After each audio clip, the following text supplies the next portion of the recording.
I mean, Egypt, Christianity was brought to Egypt by St. Mark, the author of the Book of Mark in the Bible. And for 6th century, Egypt was a Christian country. After the Islamic invasion to Egypt, things start changing, where it depended on the mood of the ruler, the collaborations between the church and the ruler, the collaborations between the Copts themselves and the ruler. At times we had revolutions.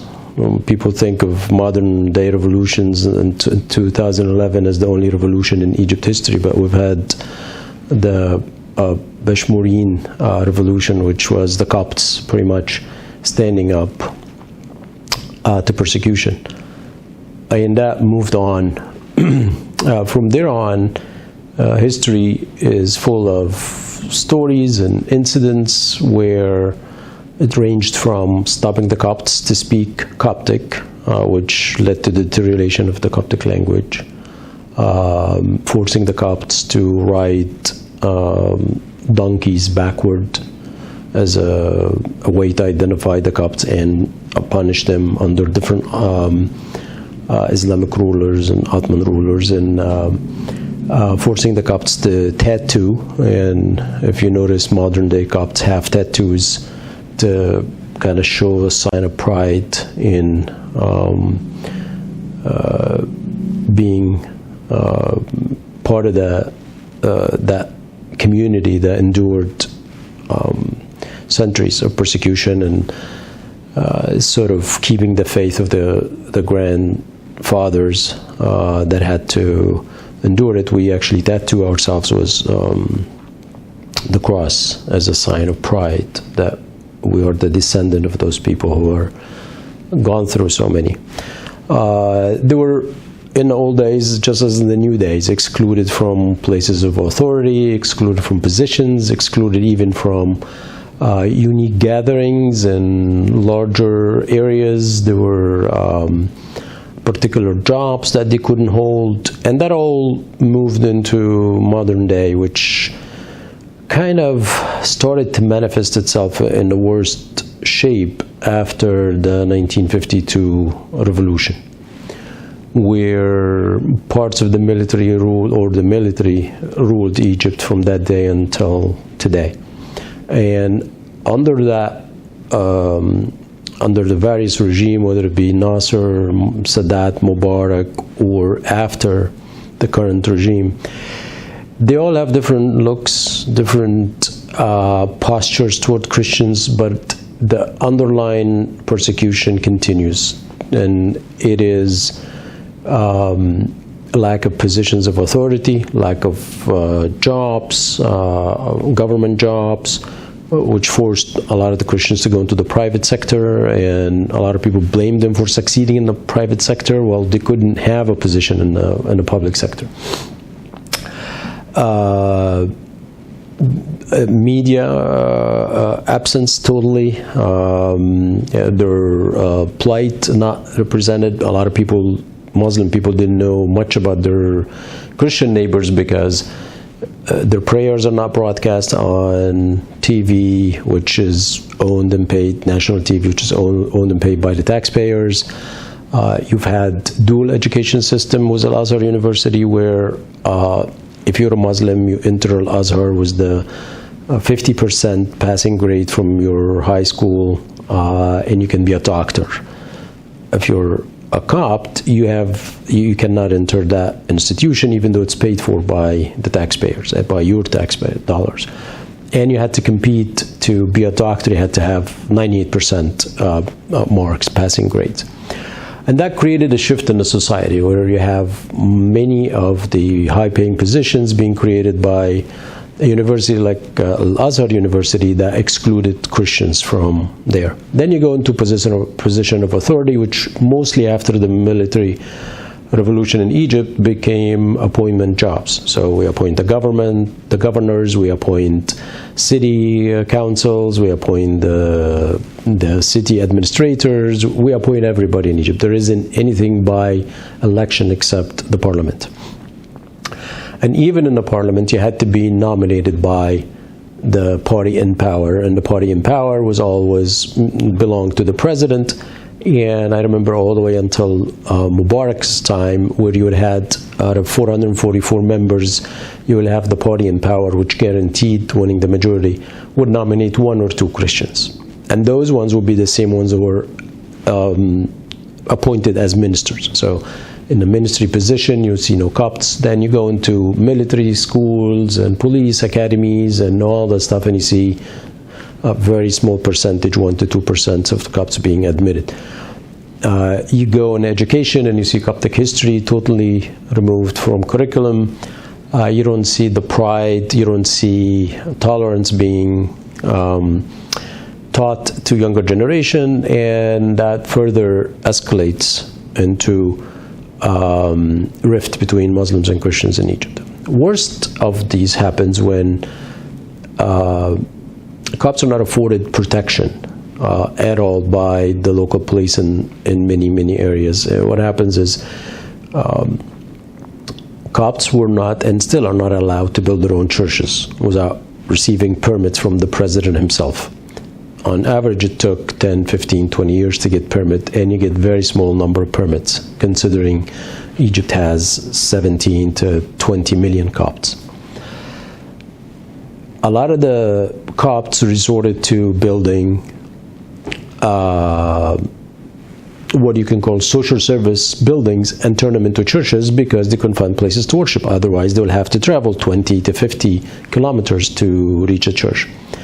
Muslims, on the other hand, looked at this as an act of defiance against the government, an act of defiance against Islam, something that's rogue that needs to be reined in. So they will attack the churches or places of worship and they'll burn them.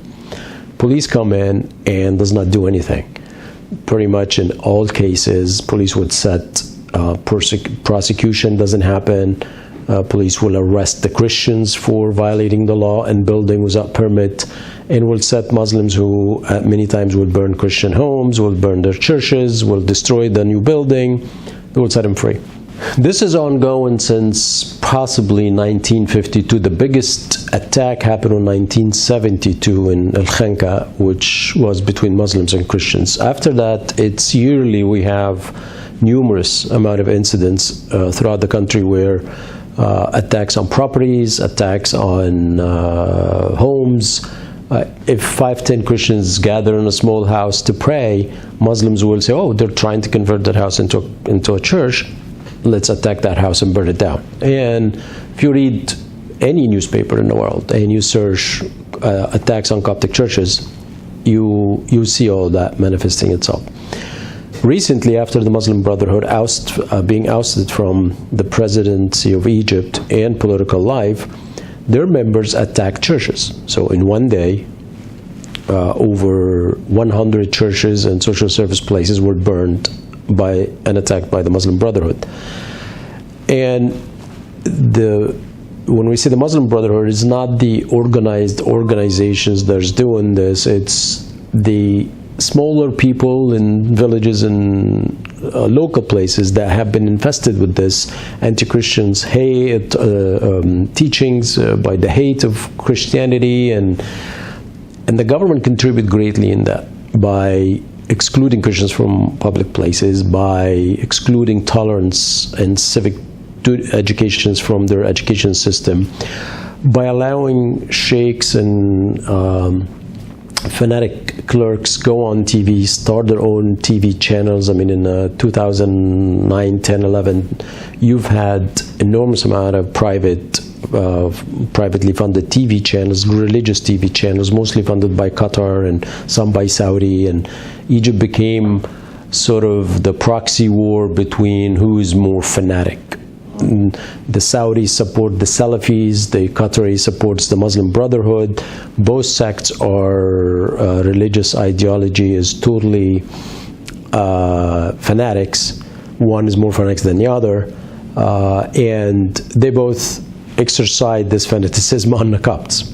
So While the Salafis today have a deal with the government that allows them to stay quiet, be represented in the parliament, have their say-so in what happens in the country, and in exchange they're not attacking Copts and churches. The Muslim Brotherhood, by having confrontation with the military, which currently rules Egypt, have been excluded from public life. The retaliation happens against the Copts, which does not make any sense, but this is how they retaliate. The Muslim Brotherhood had larger audience in Egypt for generations. So the initial revolution in 52 colluded with the Muslim Brotherhood and used the organizations to infiltrate the military and to come up with the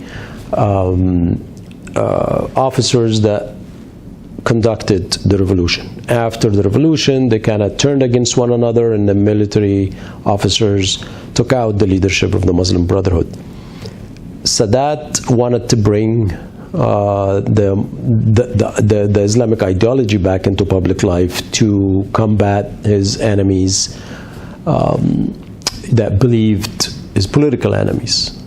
And in doing so, he brought back this fanaticism into public life, and since then the Muslim Brotherhood, the Salafis, and all these sects were allowed to work in the rural communities. And I think I'm one of those people that in many times I kind of like, after 24, 25 years of activism, you kind of go back to square one and you feel saddened by the events, but there's always hope. And I think, if I have any positive message to the youth in the Middle East as a whole, is that technology is changing the region.